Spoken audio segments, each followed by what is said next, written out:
फातिमा की रानी माँ, प्रभु यीशु की माँ, आसरा तू ही है माँ।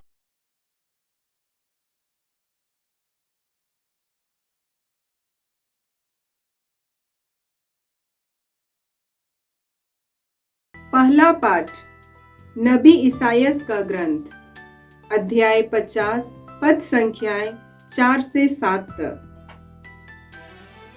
प्रभु ने मुझे शिष्य बनाकर वाणी दी है, जिससे मैं थके मांदे लोगों को संभाल सकूं।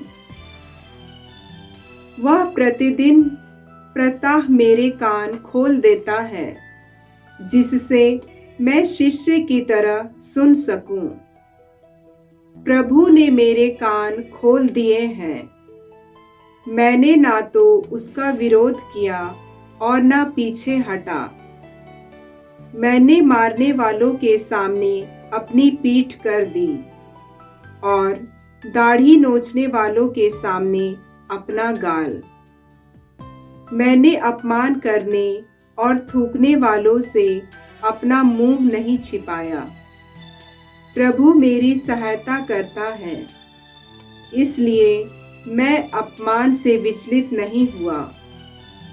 मैंने अपना मुंह पत्थर की तरह कड़ा कर लिया। मैं जानता हूँ कि अंत में मुझे निराश नहीं होना पड़ेगा। प्रभु की वाणी। ईश्वर को धन्यवाद। भजन अनुवाक्य। हे मेरे ईश्वर, तूने मुझे क्यों छोड़ दिया है? हे मेरे ईश्वर, तूने मुझे क्यों छोड़ दिया है?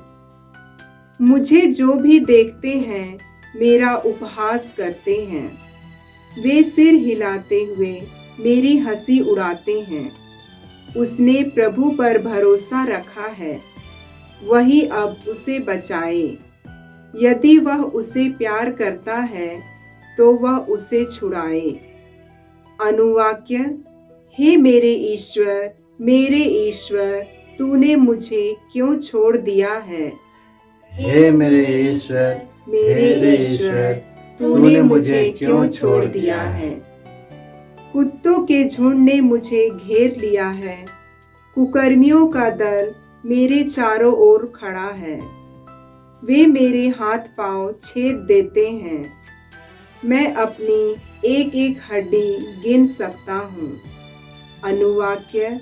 हे मेरे ईश्वर, तूने मुझे क्यों छोड़ दिया है? हे मेरे ईश्वर, तूने मुझे क्यों छोड़ दिया है? वे मेरे वस्त्र आपस में बांट लेते हैं और मेरे कुर्ते पर चिट्ठी डालते हैं। हे प्रभु, तू मेरे पास रह जा। तू मेरा बल है, मेरी सहायता कर। अनुवाक्य। हे मेरे ईश्वर, तूने मुझे क्यों छोड़ दिया है? हे मेरे ईश्वर, तूने मुझे क्यों छोड़ दिया है?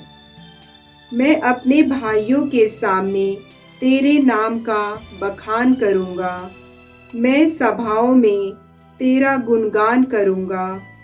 प्रभु के भक्तों, उसकी स्तुति करो। याकूब के सब वंशजों, उसकी महिमा गाओ। इस्राएल के सब वंशजों, उसका आदर करो। अनुवाक्य। हे मेरे ईश्वर, तूने मुझे क्यों छोड़ दिया है? हे मेरे ईश्वर, तूने मुझे क्यों छोड़ दिया है? दूसरा पाठ। फिलिपियों के नाम संत पौलुस का पत्र, अध्याय 2, पद संख्याएं 6 से 11 तक। यद्यपि यीशु मसीह ईश्वर थे और उनका पूरा अधिकार था कि वह ईश्वर की बराबरी करें, फिर भी उन्होंने दास का रूप धारण कर तथा मनुष्यों के समान बनकर अपने को दीनहीन बना लिया है और मनुष्य का रूप धारण करने के बाद वह मरण तक, हाँ, क्रूस के मरण तक आज्ञाकारी बन गए और इस प्रकार उन्होंने अपने को और भी दीन बना लिया है।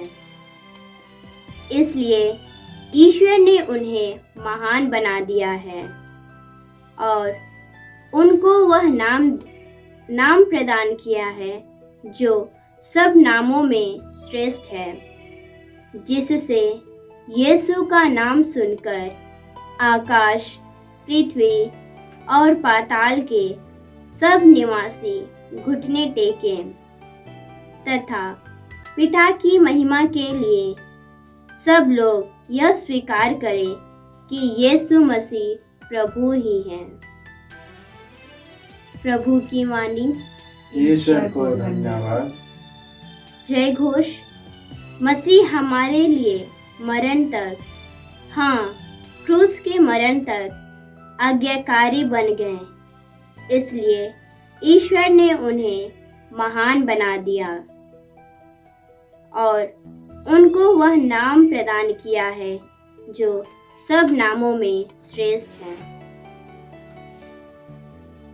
खजूर इतवार। प्रभु आप लोगों के साथ हो और आपकी आत्मा के साथ। संत मत्ती के अनुसार प्रभु यीशु ख्रिस्त का पवित्र सुसमाचार। हे प्रभु तेरी महिमा हो।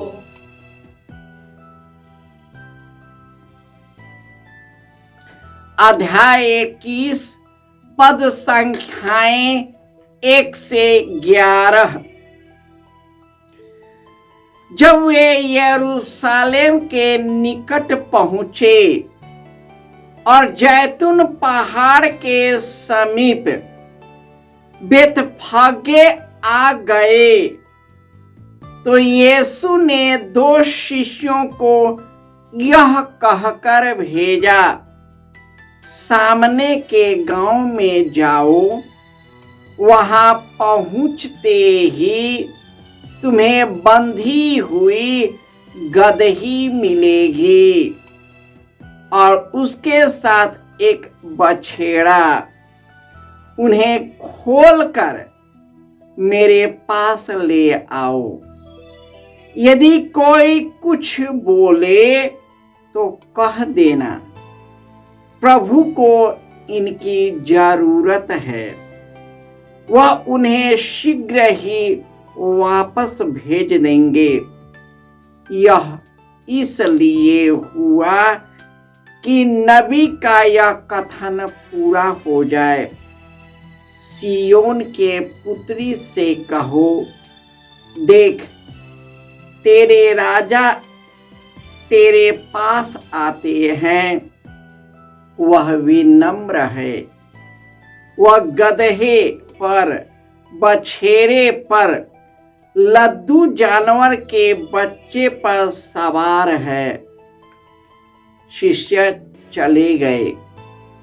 यीशु ने जैसा आदेश दिया था उन्होंने वैसा ही किया। गदही और बछेड़ा लेकर आकर उन्होंने उन पर अपने कपड़े बिछा दिए और यीशु सवार हो गए। भीड़ में से बहुत से लोगों ने अपने कपड़े रास्ते में बिछा दिए। कुछ लोगों ने पेड़ों की डालियां काटकर रास्ते में फैला दी। यीशु के आगे आगे जाते हुए और पीछे पीछे आते हुए लोग यह नारा लगा रहे थे, दाऊद के पुत्र को होसन्ना, धन्य है वह जो प्रभु के नाम पर आते हैं, सर्वोच्च स्वर्ग में होसन्ना। यीशु यरूशलेम में प्रवेश किया तो सारे शहर में हलचल मच गई लोग पूछने लगे, यह कौन है? और जनता उत्तर देती थी, यह गलीलिया के नाजरत के नबी यीशु है। यह प्रभु का सुसमाचार है। हे क्रिस्त तेरी स्तुति हो। ख्रिस्त में प्यारे भाइयों और बहनों, आज माता कलीसिया खजूर एतवार का पर्व मनाती है और आज से यीशु का दुख भोग शुरू होता है। जिस प्रकार नबी ईसायास ने यीशु के दुख भोग की भविष्यवाणी इस प्रकार की थी कि मैंने न तो उन लोगों का विरोध किया और न पीछे हटा, मैंने मारने वालों के सामने अपनी पीठ कर ली और दाढ़ी नोचने वाले लोगों के सामने अपना गाल, मैंने अपमान करने और थूकने वालों से अपना मुंह नहीं छिपाया, क्योंकि प्रभु मेरी सहायता करता है, इसलिए मैं विचलित नहीं हुआ। यद्यपि यीशु का पूरा अधिकार था कि वह ईश्वर की बराबरी करे, फिर भी उसने दास का रूप धारण कर तथा मनुष्य के समान बनकर उन्होंने इतना दीन बना लिया कि क्रूस के मरण तक, हाँ, क्रूस के मरण तक वे आज्ञाकारी बन गए। इसलिए ईश्वर ने उन्हें महान बना दिया। आज यीशु के दुख भोग का जो प्रवेश होता है यरूशलेम में, लोग उनका स्वागत करते हैं और एक राजा के रूप में एक गदही के ऊपर सवार होते हैं। गदही को बेवकूफ माना जाता है, लेकिन यीशु अपने को इतना दीन बना लिया कि उन्होंने गदही को ही चुन लिया। रास्ते में लोग खुशी से उनके लिए कपड़े बिछा रहे थे, पत्ते डाल रहे थे, पुष्प कर रहे थे और उसी यात्रा में यीशु का दुख भोग भी होने वाला है।